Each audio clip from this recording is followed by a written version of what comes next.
What's happening, Shredder Nation? Happy Tuesday. Welcome to episode number 87 of Living the Shredder Life. I'm your host, Jesse James Jamnik. If we've not met before, hello, how are you? I am the ER Shred health/nutrition coach. And really, I'm just somebody who's on a mission to give people practical advice that they can actually apply to their life that will radically shift their daily quality of health, their optimal health, so to speak. So before I get started, I'm using a new computer tonight. Just let me know if you can hear me okay. Somebody drop into the comments. Let me know if the audio is coming through. I couldn't connect my AirPods.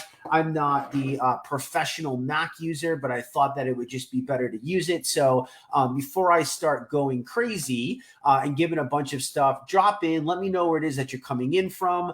If we've not met before, I would love to virtually meet you. Say hello. If you're part of our Shredder community, welcome. I'm so excited for you guys. I mean, it just keeps getting better and better and better, does it not? Okay, cool. Audio is good. Thank you so much. So tonight, I am really, really excited. I want to share with you one of the most crucial things that you could absolutely focus your time and energy on if and only if optimal health is what you're looking for. So that's a big statement, right? Just a little bit of background on me. I've been in the health, wellness, nutrition space for well over 2 decades now. It's crazy. I'm kind of dating myself, but 2 decades I've been doing this. And I've been just like you guys. I mean, I started off in the bodybuilding world, this little punk little kid who saw this guy on a magazine, and I just wanted to be the guy with the big muscles. I had no clue what I was doing. I listened to all the bro science. I spent thousands and thousands of dollars and thousands of hours on all these new gizmos and gadgets and pre-workouts and things with skulls and crossbones on them. And drop into the comments and let me know, have you fallen for those tricks? How many of you got your advice from the bro science, what we like to call it in the science world, gym world, where it's like you're at the gym and just because a person is in shape, all of a sudden they have all the answers when it comes to you, your body, your health, what you should eat, how you should work out. It's crazy, right? Like everybody has all the answers, but yet they have no backing, no education, no proof. And I just got to a point in my life where after so many years of really working hard and really wanting it and not getting the results that it was that I was seeking, I decided that, I needed to learn this myself. And what I came to realize was that 95% of the information that I was learning was not backed by peer-reviewed research. It was not backed by clinical research. It was not backed by human trials.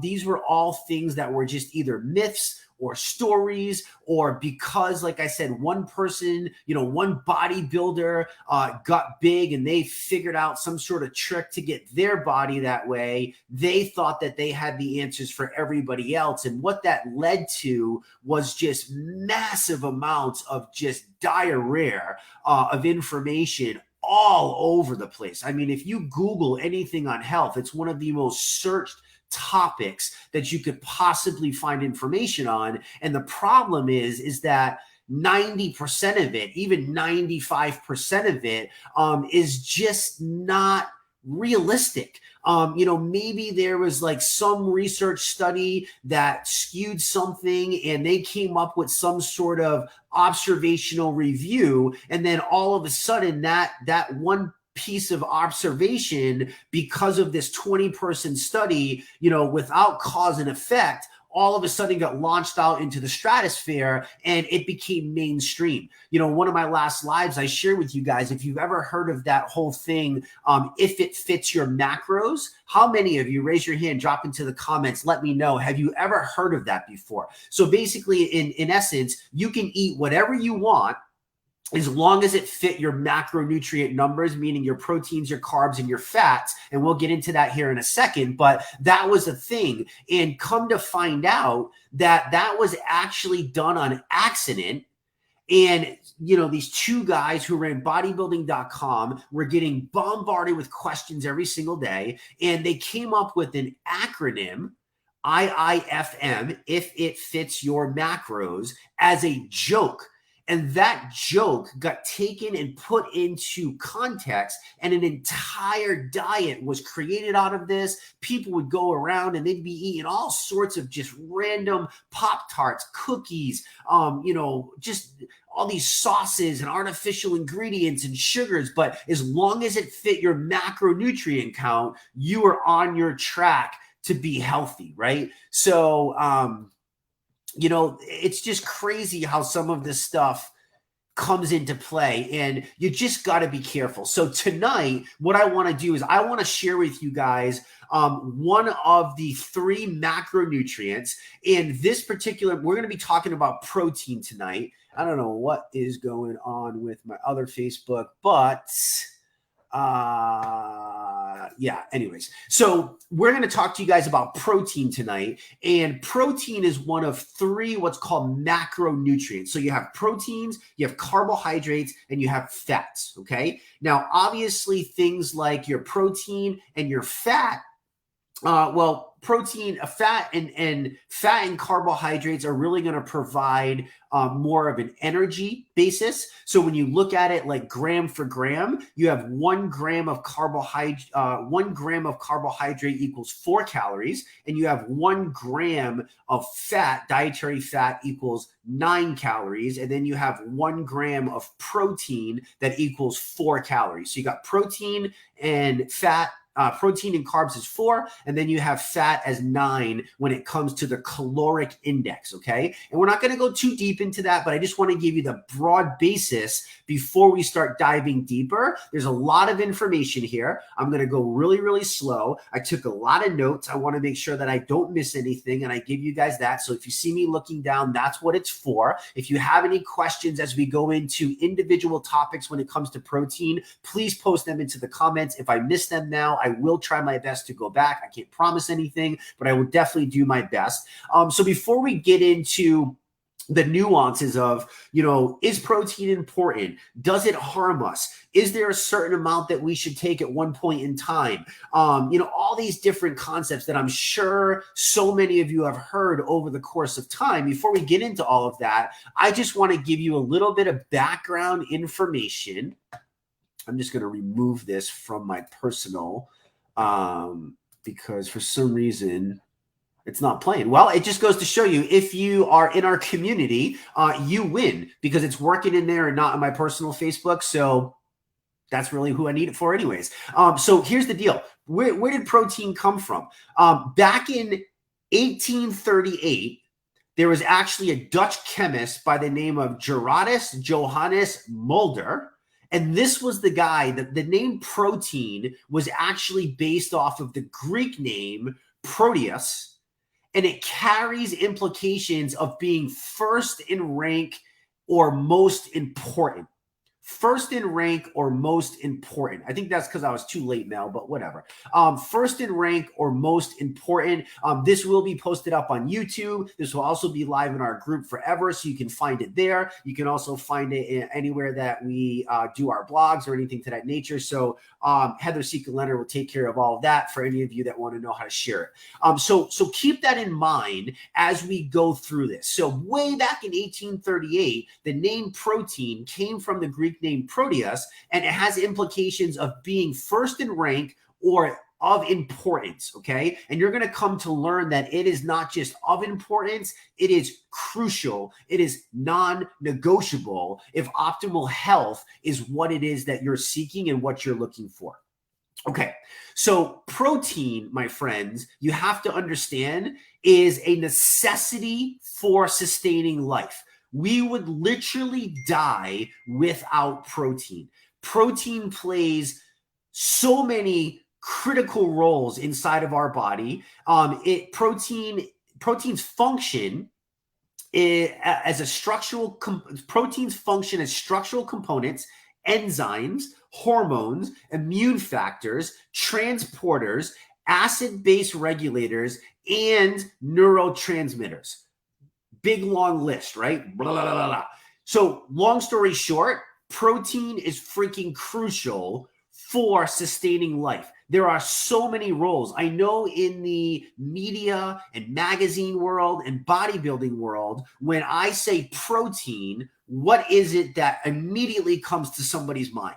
Drop into the comments and let me know. When I say protein, what is the first thing that you think of based off of all the information that you might have heard? The first thing that people usually think of is muscles, right? And it is important for muscle growth, but we're not talking about the biceps. We're not talking about gorgeous abs. We're actually referring to skeletal muscle, and I'll explain to you why that's so crucial here in a little bit. But just know that protein is a necessity for sustaining life, and we would literally die without protein. So we got to make sure that we get it in every single day.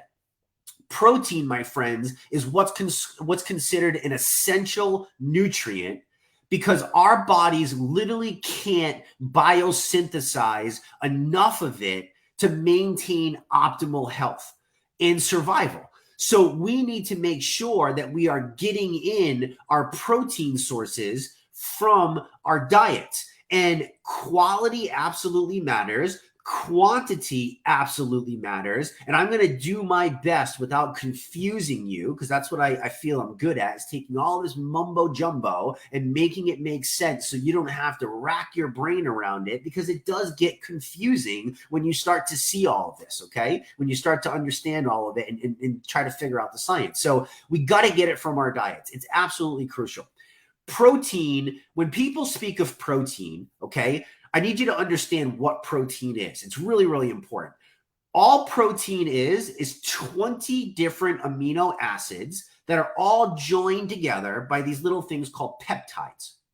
And out of the 20 amino acids, 9 of those amino acids are considered essential amino acids, meaning they are literally the building block of life. What people don't realize is that amino acids are literally everything in our body. Amino acids make up our organs, our heart, our lungs, our kidneys. Amino acids are our eyeballs. Amino acids are our entire body. So in order for us to be at the best optimal level, to fight disease, to live good, to feel good every day, you would come to the conclusion that we need to make sure that we get in enough protein, amino acids on a daily basis. And the reason that it's so important that we get this in on a daily basis is because our body is consistently breaking down muscle to utilize the energy. So it's a give and take balance, right? How many people just want to, you hear guys say all the time, like, I'm just looking to get swole. I'm looking to get some lean muscle, right? People say, I want to gain muscle and lose fat. Well,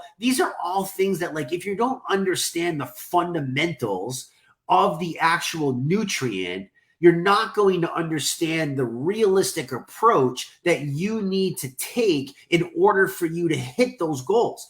And that's what my goal is I want to make sure that you have that information so you don't get confused anymore. Our entire body is made of it, and they're constantly being broken down and built back up daily. So it's really, really crucial that we do this. Now, before we continue, I just want to debunk some very old, very untrue protein myths, because we're going to start getting into some numbers, and they're going to seem a lot higher than what you might think they are. And I'm going to show you why it's so important. But myth number 1, too much protein causes kidney issues. How many people have heard this? Raise your hand, drop into the comments. How many people believe that if you take in too much dietary protein on a daily basis, you have a chance of overloading your kidneys and causing some sort of damage? I know I'm not the only person that heard this coming through the nutrition world or the diet space or anything to that nature. How many people have heard this? Let me explain something to you.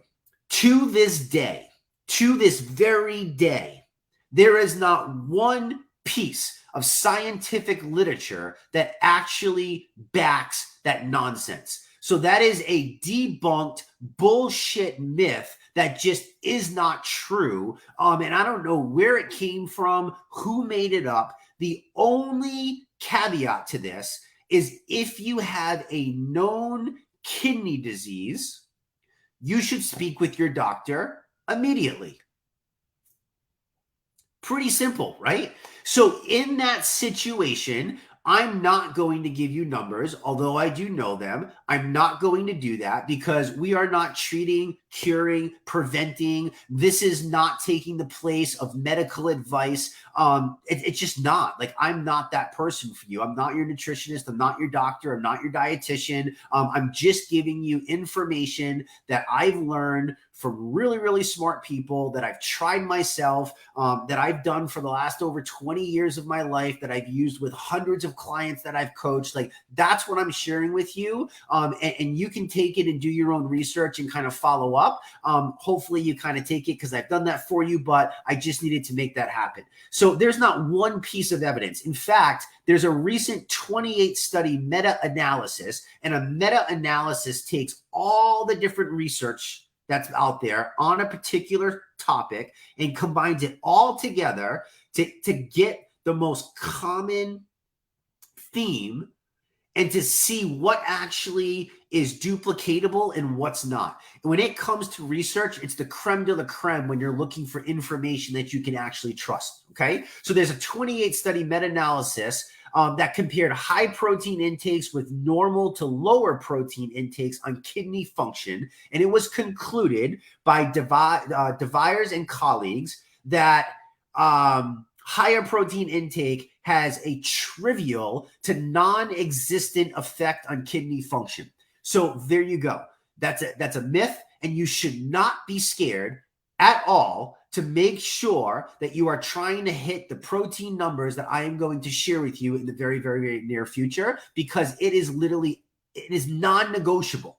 It is non-negotiable. And there is so much scientific literature. I'm not talking like the crap stuff. I'm not talking the magazine stuff. I'm talking the clinical research, the double-blind placebo, the peer-reviewed, the meta-analysis. Like, that's the stuff that I play with. I don't have time for any of that other crap anymore. So when I share stuff with you, just know that that's where it's coming from. And there's so much literature that we can back to and cite. So that's that. In other words, as stated by many top scientists, the average American's protein intake is far from problematically high. This is the conclusion. If anything, it actually may be too low. So out of all of this research, this 28 meta-analysis, they concluded that not only is the average American's protein not problematic, but it's definitely probably too low. The second myth is our bodies can only digest so much protein at any given time. Well, that's again bullshit. Your body can digest pretty much anything that you put into it. Now, whether it's going to utilize all of that protein at any given time is a different subject. That really depends on who you are, what your athletic ability is, where you're at in your health journey, what your metabolic health is like, what are your biomarkers like, how does your body take in nutrients, and every single person is going to be a little bit different. So if you consume too much protein, but you're watching everything else of what you're putting in, you're staying within your caloric needs, you're not going over, you're not excessively eating, you're not pounding your body full of all sorts of refined grains and sugars and crap like the average person does today, then you're not really going to have any issues. However, you can overeat on it if everything else is in play as well.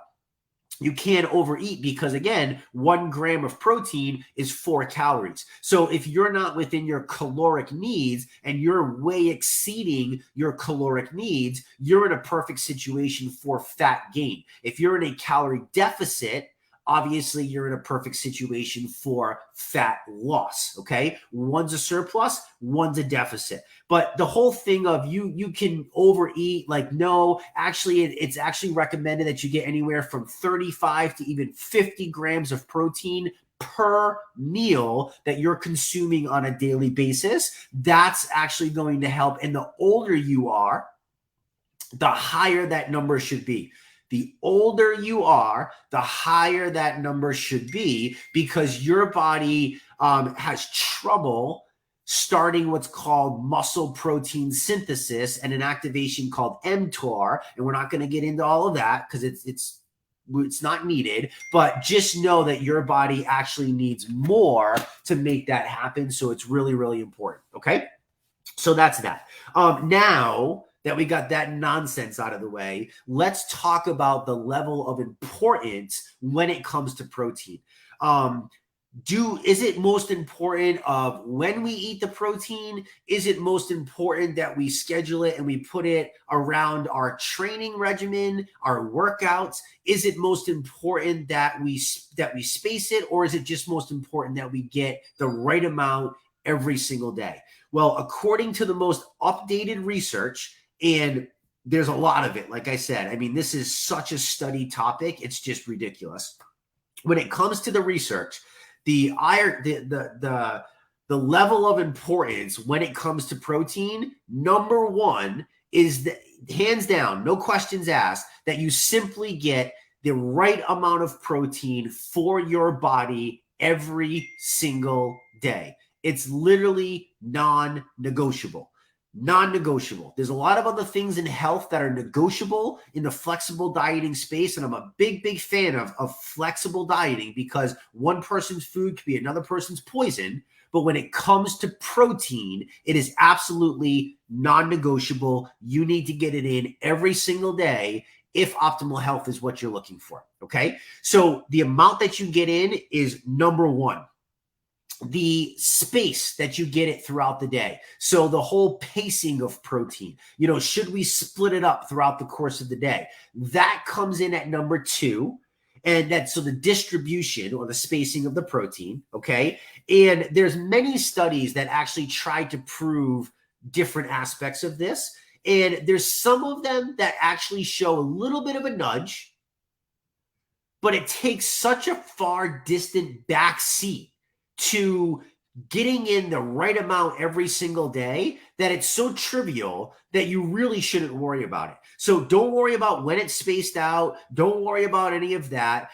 Getting in 35 to 50 grams per meal or per consumption is probably going to be the most realistic, because what you have to remember is that protein is also the most satiating of all of the nutrients. So it's really, really hard to overeat on protein. Those of you guys that are shredding with us, like it's really hard to overeat on a delicious piece of steak. It's really hard to do that. And I'm going to show you some tricks to hit your numbers, because it's almost damn near impossible to actually get the amount of protein you need on a daily basis through food consumption alone. Not that you can't do it, but I mean, the appetite that you have to have, the amount of food that you have to consume is just like, it makes me want to vomit just thinking about it. Like, I can't do it. So if you can do it, kudos to you. I don't do it that way. I can't do it that way. And it's because when you eat protein with like a steak, you're getting all those calories from the delicious animal fats, from all the other nutrients and vitamins and minerals that are in there, that you're going to get really, really full. So it's really hard. You got to remember, in a palm-sized piece of protein as a steak, you're looking at like 40 to 45 grams of protein. So it's really hard to do all of that through food. It's just hard, right? Susan, my dear friend Susan, our holistic nurse and professional herbalist and the head of our health board, she's like, that was a journey, but she's got it now. Susan and I have been working on this, and she can tell you this is a night and day difference. I mean, it's a night and day difference. This will change the game for you, friends, if you can nail this and get this right. Getting in quality protein in the right amounts is also one of the reasons. It's one of the number one reasons the ER shred is so successful, besides the elimination and, obviously the cellular fasting, which plays its part. Getting in the right optimal amounts of protein every day is just damn near so important. And it has the ability to shift the needle so quickly. And look at the results. I mean, look at the results. It's just absolutely nuts. Obviously, taking out sugar, taking out carbs, taking out the flours and stuff like that as well, too. But that's a key thing. So then you have the distribution. And then lastly, you have the timing of your protein relative to training. This one aggravates me. I can't tell you how many years I've gone at this thinking that I needed to consume, my protein within like this magical 20-minute window of being done working out. And I would literally go through hell and high water to make that happen. And what I've come to realize is that's actually third on the list. And it really has the least importance. I got tricked into this for so long.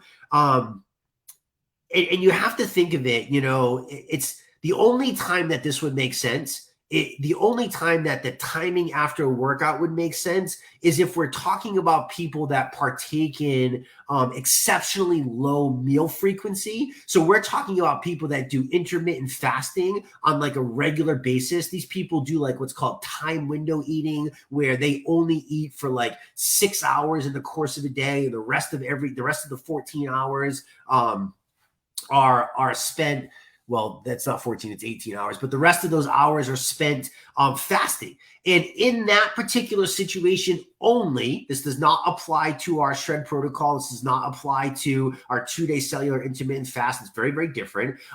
Then and only then would you really want to worry about the timing of when you're getting your protein in. I mean, these people have such a short period of window to jam in everything that they need. And it's also not optimal for building lean muscle. It's just not the optimal way to live. So all these things that people say and all this research about fasting, and again, we utilize fasting, and the way that we do it, I believe, is a very, very different way, because we're not just fasting for a small period. We're hitting points like the 18-hour mark, the 20-hour mark, the 24-hour mark, the 48-hour mark. We're creating things called autophagy. We are the most insulin resistant most insulin sensitive that we've ever been in our entire life at the end of 48 hours. So there's so many different things. I'm strictly talking about the people that are doing this window eating. Only then would you really have to worry about the timing of your protein. So when it comes to the importance, it's the amount that you get in every day. Secondly would be the distribution or the spacing, and it really doesn't matter. It doesn't matter when you do it, the morning, the night, before bed, when you wake up, in the day, doesn't matter. What matters is that you get it in, and the only time that it would matter is if you're doing something, really drastic, okay? Now, any questions about any of that? Is everybody following me? Just drop into the comments. Just say #yes or I got you. I'm following. I know this kind of gets confusing, and I really, really want to make sure that we're doing it in such a simple way, and we're taking it in little chunks that everybody can really digest this information, because I need to make it my mission that more people understand how crucial this is for health. I mean, I'm doing it with my baby. I do it with my other little one when I have her. Anybody that will listen to me, I am preaching this to them. Anybody who has followed it has come back to me and has nothing but positive results. More energy, more stamina, better sleep, better digestion. Just everything is better when you can do this. Okay, I'm following. Got it, brother. Okay, awesome. Thank you. Okay, so that's that. Now, let's talk about the different roles that protein plays in our bodies. And I just want to let you guys know that majority of this information, this is not just all Jesse's information. Obviously, any person who is in this space, we go to school, we learn, we decipher information. I've gotten this information from different publications. I've got a lot of this information from this book that I share with you guys. Alan Argan. He is literally the OG. He's one of the most evidence-based science researchers I have ever come to learn from in my entire life. He plays no cards. He plays no favorites. He plays no this, that, or the other. It's just the science is the science. Here's what it is. He lives it. He walks it. He breathes it. And he's also practical. And I just love people like that because scientists can sometimes say, oh, this study says this. And I'm like, okay, well, that's in a controlled laboratory where everybody's getting told what to do. I mean, how practical is that to take it from a laboratory setting where you have access to everything and actually apply it into real life? That's another thing that we kind of have to decipher when it comes to research sometimes. It's like, okay, that's great in a lab, but can we actually make it happen in real life? And the coolest thing with our Shredder Nation is look at the results. Can we make it happen? Can we make it happen? Holy shit, can we make it happen? I mean, again, look at how crazy it all is, right? So let's talk about the different roles in protein with our body. And before I do, just give a quick shake out. As we sit and listen to information sometimes, it's sometimes overload. You do a quick little disrupt, as crazy and silly as it may seem, and it sets the information. It sets the brain back into motion. So, okay, different roles. Muscle gain. This is what so many people ask me questions about. While protein and getting the right amounts of it are absolutely crucial for muscle gain, what we also have to remember is that muscle gain has a lot to do with the overall caloric intake that a person is taking in on a daily level. Remember, not too long ago, I told you that if you want to gain lean muscle, if you want to create new muscle fibers and new lean muscle, you not only have to break down the muscle fiber, meaning do intense strength training to the point where it hurts for the next 2 days, but you also have to be in a calorie surplus. Muscle cannot build and grow without additional calorie sources. If you're in a deficit, you're putting yourself in a place for fat loss. If you're maintaining your caloric load and that's what your goal is, and you're looking to just maintain what you have and you're happy with that, maintaining is getting in your caloric daily calories every single day for your body to maintain homeostasis, to maintain its functionality of just natural everyday living. But so when it comes to muscle gain, protein is absolutely crucial when it comes to muscle gain because of the amino acids, because of the essential amino acids more specifically. But you have to remember that calorie intake is also very important. Now, there's two main mechanisms that Alan talks about at play during this process. One of them is what's called greater MPS, muscle protein synthesis, and greater resistance training capacity, which is kind of what I just told you about. So the two factors are you need to be able to stimulate muscle protein synthesis, and you also need to have a greater resistance training capacity in order for your body to be in the right place to build new lean muscle. This takes a lot of time. I think sometimes we want this tomorrow, and I get it. I was there, but I have been doing this consistently for the last 15 years of my life. I leave the first 5 years out because they really weren't that consistent. They were wishy-washy, okay? 15 years, and if I'm really being specific, the last 12 years of my life, a little over a decade, I have been the most consistent person I know on the face of the planet when it comes to workouts and my nutrition. It's just non-negotiable for me. So you got to keep in mind that it takes time in order to do this, right? There's no magic pill. There's no magic formula. That's all a bunch of bullshit. That's why I always talk about health is a journey, and you have to play the long game when it comes to health. Sometimes there's going to be small minimal gains. And I just want to remind you that small minimal gains, as small as they are still gains. They're still forward progresses. And what most people lose focus on is that they don't realize that all of the small minimal gains that compound together over time, that's what's going to get you the optimal results that it is that you're looking for. Okay. So that's the most important thing. So it's important to understand that human muscle is in a constant cycle of breakdown and synthesis. So it's called muscle protein turnover. And as we age, MPS, muscle protein synthesis, can diminish. This is why I made that statement a little while back. As we get older, it's even more important that you hit your protein numbers. And it's even more important that you get more protein per serving at each serving, so you can actually activate this muscle protein synthesis function inside the body. So it's, especially when we look at the world today and we have this lack of physical exercise, we have this lack of people strength training, it leaves you extremely vulnerable to age-related muscle losses and a huge range of adverse metabolic consequences.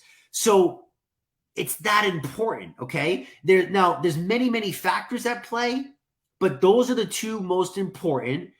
And that when it comes to adequate daily protein intake amounts and resistance training is learning to activate muscle protein synthesis. And you're going to do that by hitting your protein marks, making sure you're getting in the right quality of protein. So we got to make sure that we're getting what's called complete protein. So for instance, I'll give you an example. Peanut butter has protein, but is not considered a complete protein because it doesn't contain all of the essential amino acids. So in order for a protein to be a complete protein like whey protein, okay, and certain plant proteins, then it has to have all of the essential amino acids to be that complete protein. So that is very, very important.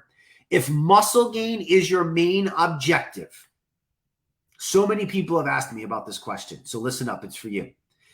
If muscle gain is your main objective, up your protein intake and stimulate your body.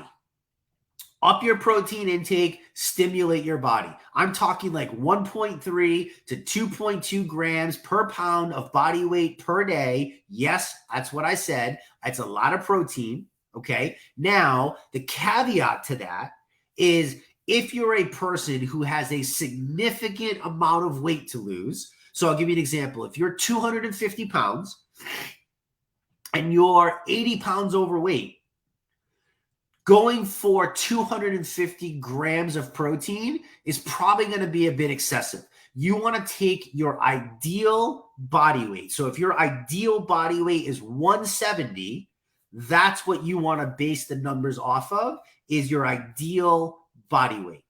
Okay? Everybody still following me? I know it gets a little confusing. That's why science is so like woohoo to people, because it's confusing. And there's so much information out there and there's so many moving parts. And the other thing that's crazy is that research can change tomorrow. And if you're not in this field and you're not constantly reviewing it and you're not constantly looking at it, information can get very, very outdated. Kind of like the RDA, right? Recommended daily allowances. That thing was created 40 years ago and it was based on sedentary people.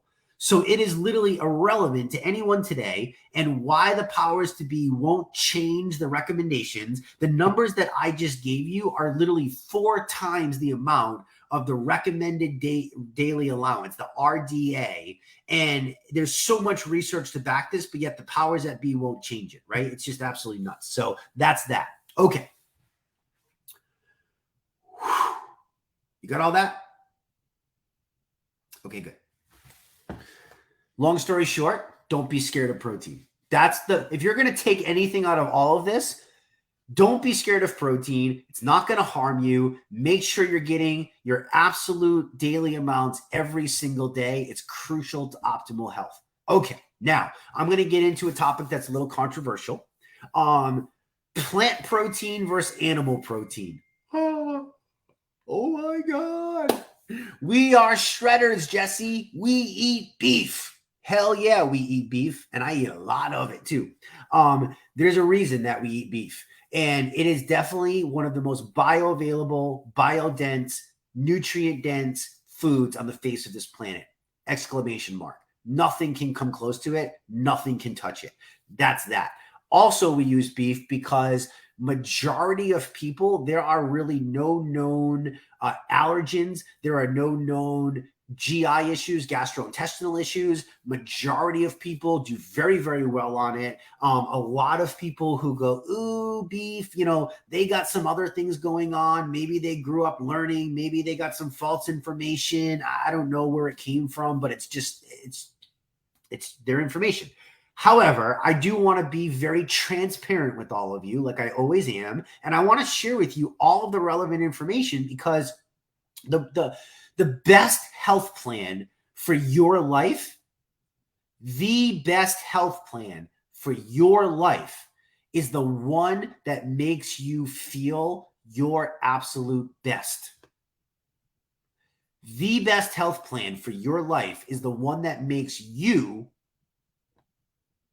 feel the absolute best. I don't care what anybody else tells you. Okay? That's so important. It's so, so important. Okay? So here's the deal. There have been ridiculous amounts of research studies trying to compare which one is superior. How many of you have heard the great debate, plant protein is more superior than whey protein? Whey protein is more superior than plant protein. Well, what the hell is the real answer? I'm going to give it to you. I'm going to give it to you right now. Until recently, I'm talking really recently, there has not been one study, not one, that has pinned a completely plant-based diet versus an omnivore diet. Now, there's been a lot of studies that have simply switched out, you're taking whey protein or you're taking plant protein, specifically soy or pea protein. Okay, so they've switched those out, but nothing else has been changed in the diet. So it really wasn't a complete study on plant protein versus omnivore protein. There has not been one of those done until recently. And we now have the information from that research, and it's pretty crazy. Pretty crazy. So Javier and Lauren, I screwed that name up. Some of these people are from Germany and all over the world, these scientists, but Javier and Lauren and colleagues challenged this, and they are the first people that took a completely plant-based soy diet and compared it against an animal whey-based diet head to head. Now, stick with me here. I'm going to tell you this information, but I want you to really pay attention and don't go crazy on me here, okay? They put it head to head and they found no between group differences were seen in gains of lean muscle mass and strength. And you're going to go, oh my God, so plant protein is the same as whey protein? Not so fast. Not so fast. Hang tight real quick. There are, however, caveats like always. They used untrained subjects, and the gains of what's called newbies, they're called newbie gains. That's an actual term used in scientific lingo, okay? Majority of these studies are done when they recruit people who are in a very, very bad, poor state of health. They're not taking like 25 subjects like myself who train 6 to 7 days a week, who have been doing ultra endurance sports for, 15 years of their life. I mean, in order to change the results in a person that trains like that, now you got my attention, okay? But when you take, people that are in a bad state of health, which is what so many of these research studies are based on. So it's called newbie gains. And of course, you're going to get those gains. And I'm going to be very transparent with you. A lot of you as shredders, you experience newbie gains when you first start the ER Shred protocol. The difference with the ER Shred protocol compared to anything else on the market, and I will challenge this head to head and debate it till the day that I die. There is not one other program that puts into their protocol the sustainability factors of continuing something long-term. And that, my friends, is the golden nugget of the ER Shred, in my nutritional opinion, is that we have put this together in such a way that not only are you going to experience newbie gains, but you're going to surpass those newbie gains so quickly. And the way that we've structured this protocol and the foods that you're choosing to put in and how you're fueling your body, the fact that we have people here 9, 10, 11, 12, 13, 14 plus months continuing on, continuing to get results month after month after month. If that doesn't speak volumes to you, I don't know what else to tell you. You will not find this anywhere else. Anywhere else. I don't care. It just doesn't exist. You're going to find people that get great results off of a week-long program, but they're going to rebound very, very quickly because they don't have the knowledge, the information, or the tools in place, or the right nutritional strategy, like getting in the right amount of protein every single day. They're going off of something very, very different. So just understand that when I'm sharing this info. After looking at all the studies, we know without a shadow of a doubt that animal protein creates a greater anabolic response than plant proteins on a gram for gram basis. So although this research study found that when they went head to head, and again, they used soy protein, and you're going to go, oh my God, soy, there's a very, very big difference between organic, responsibly raised, not raised, but grown soy versus the conventional soy, which is one of the most polluted products in all of the world. There's a very, very, very, very big difference. The amino acid profile of high quality soy is actually really good. Okay. I'm not a fan of it. And again, I just told you why. So if I'm going for the biggest bang for my buck and I'm getting the most for my money, I want to create the most amount of lean skeletal muscle. Why? Because I already told you it's optimal. It's essential, non-negotiable for optimal health. The more lean muscle you have, and again, not biceps, the more skeletal lean muscle you have, the harder you are to kill.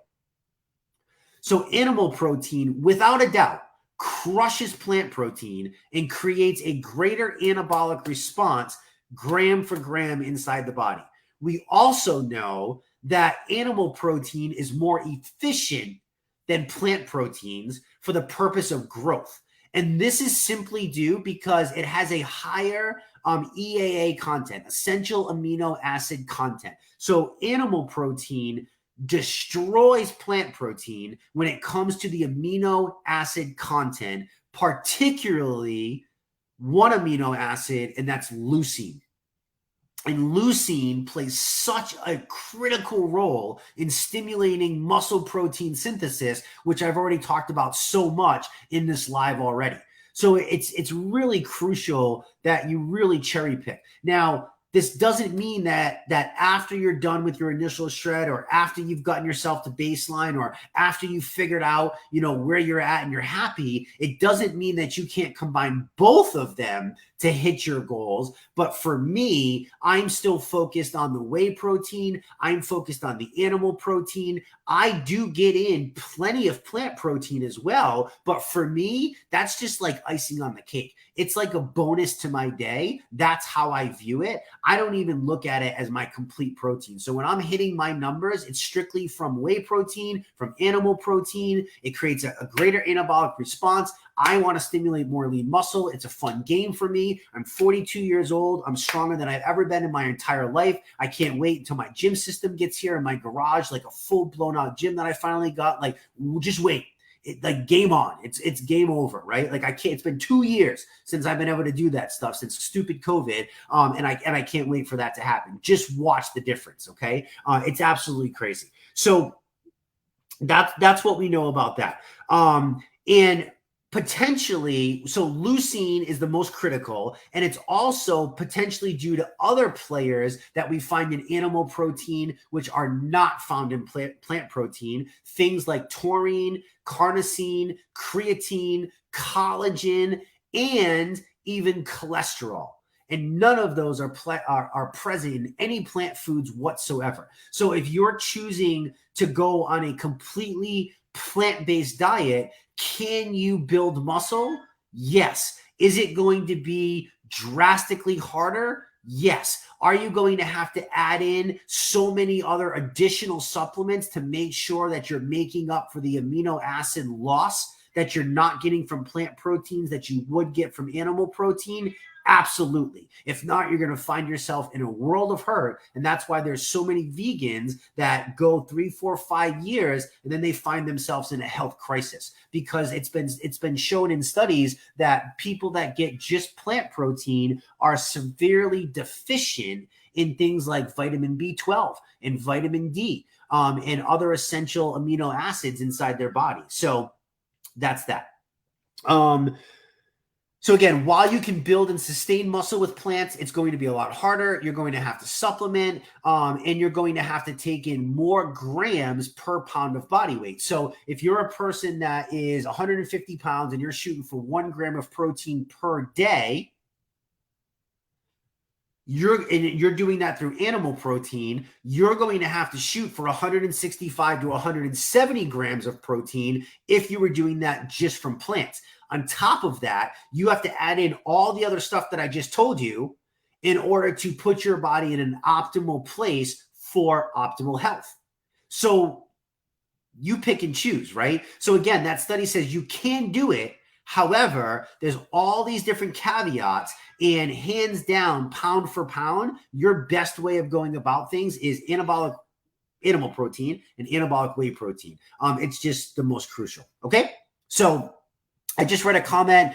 Great information and explained well. Thank you. Still following. Awesome. Is everybody still following? Anybody have any questions so far? And again, you might have to go back and re-listen to this, whatever you got to do, but we're going to try to wrap this up here within the next 5 or 10 minutes and call it a night. Okay. So next thing that we want to go into is how do I base my protein? Do I base it off of my current body weight, or do I base it off of my, ideal body weight? And I already told you that. So if you're a person that's 300 pounds, getting in 300 grams of protein per day is going to be excessive. You want to figure out what your optimal body weight is. So if your optimal body weight is 170, you want to be shooting for 170 grams of protein per day.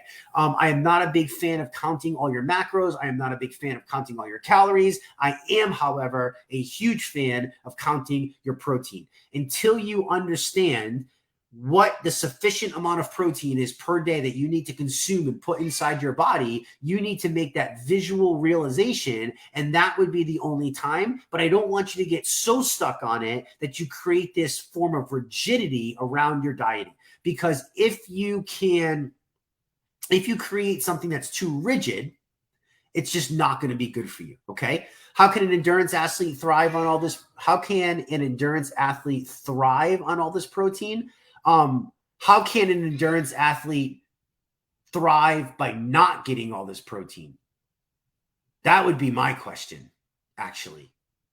It's essential to athletes, even more so.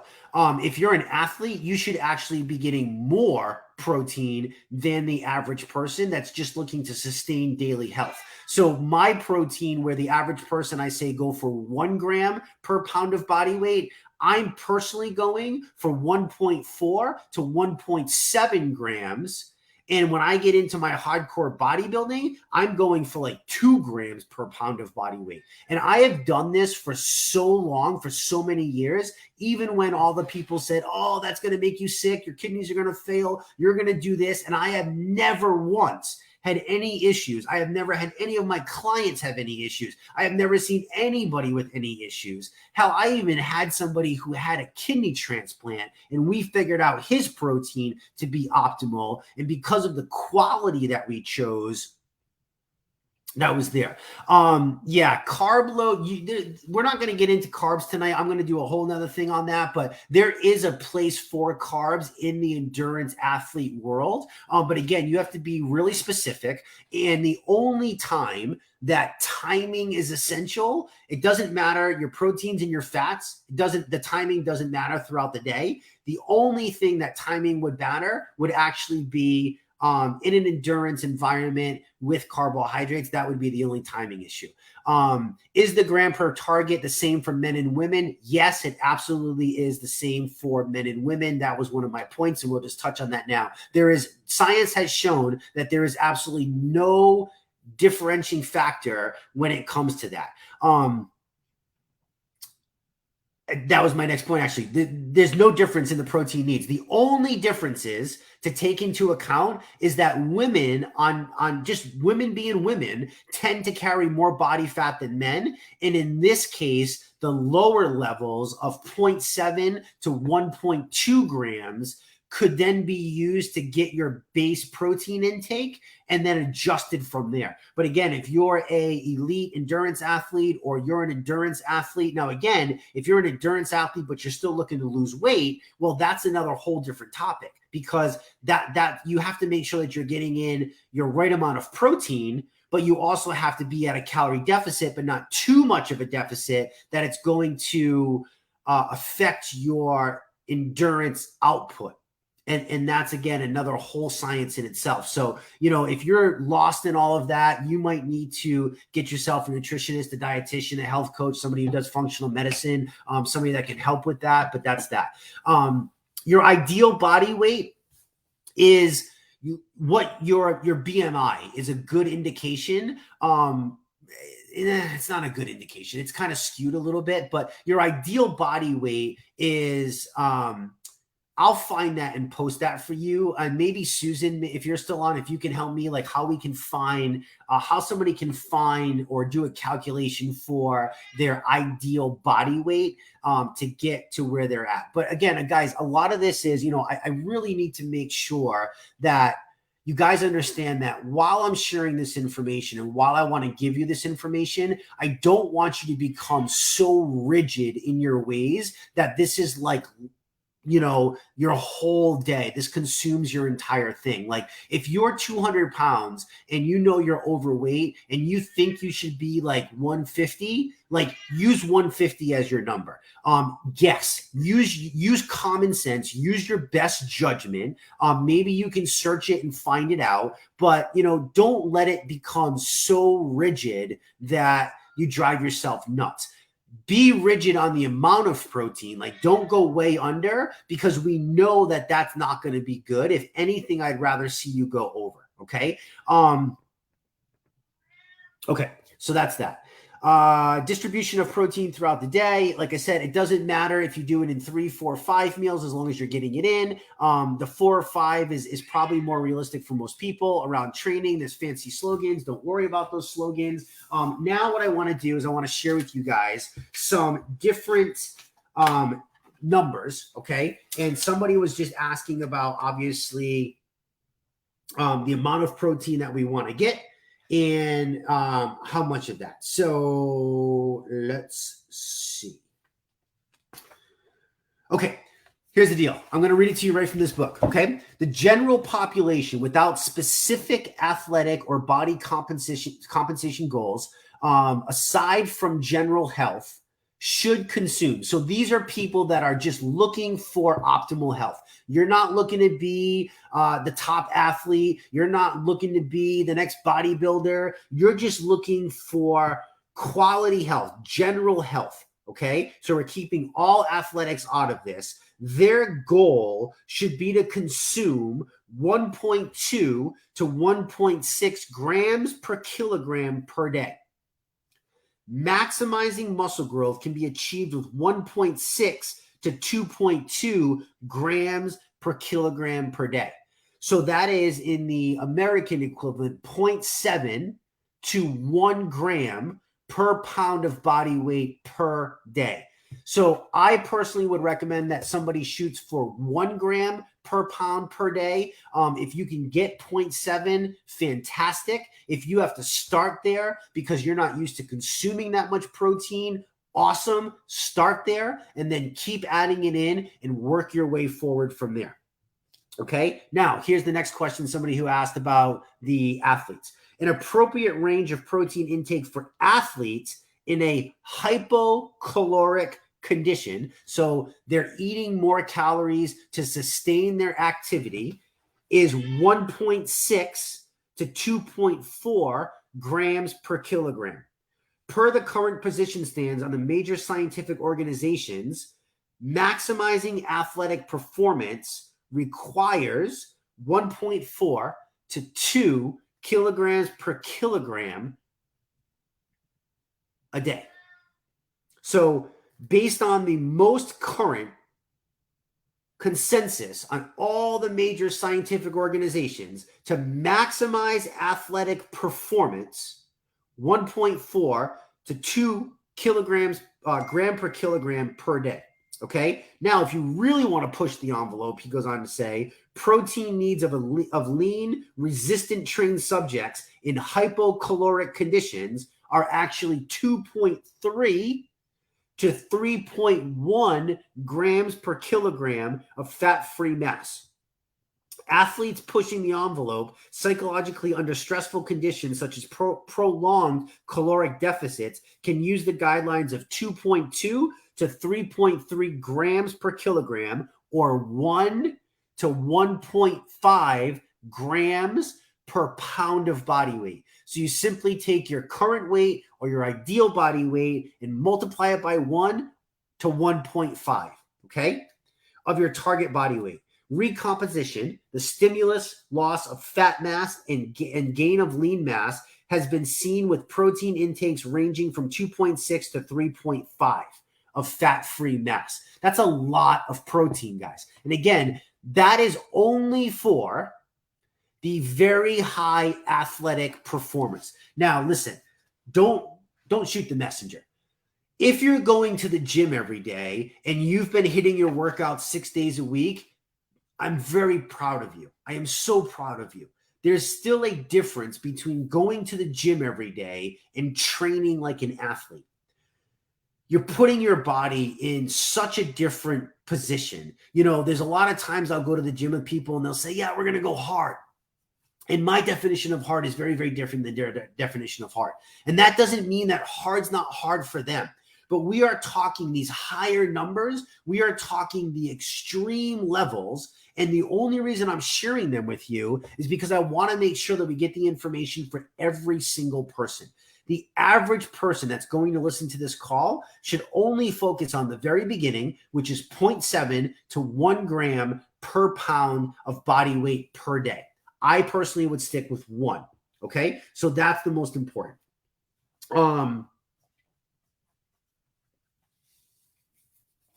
What other big things? Okay.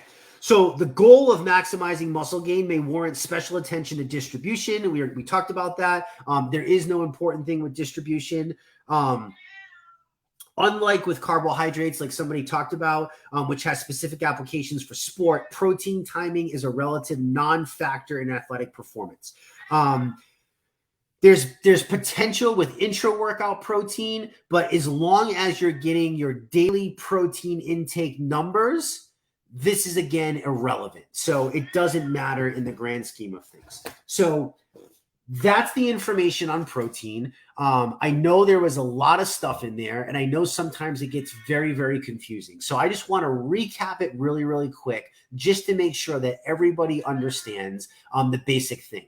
Protein, out of all your macronutrients, is the non-negotiable. In fact, science has shown that it really doesn't matter how you get the rest of it in. So if you find out over the long term that your specific food blueprint, you do better on your protein intake and then a little bit higher carb and a little bit lower fat, and that's what makes you thrive and perform your best, that's what you go for. You go right at it, Hoss. If you find out that you hit your protein and higher fat and lower carb is your way to go, that's your way to go. And there's nothing wrong with that either. You go at it and you go at it hard. Okay. So none of that other stuff is actually relevant. Now, when it comes to carbohydrates, I just want to put a little caveat in there.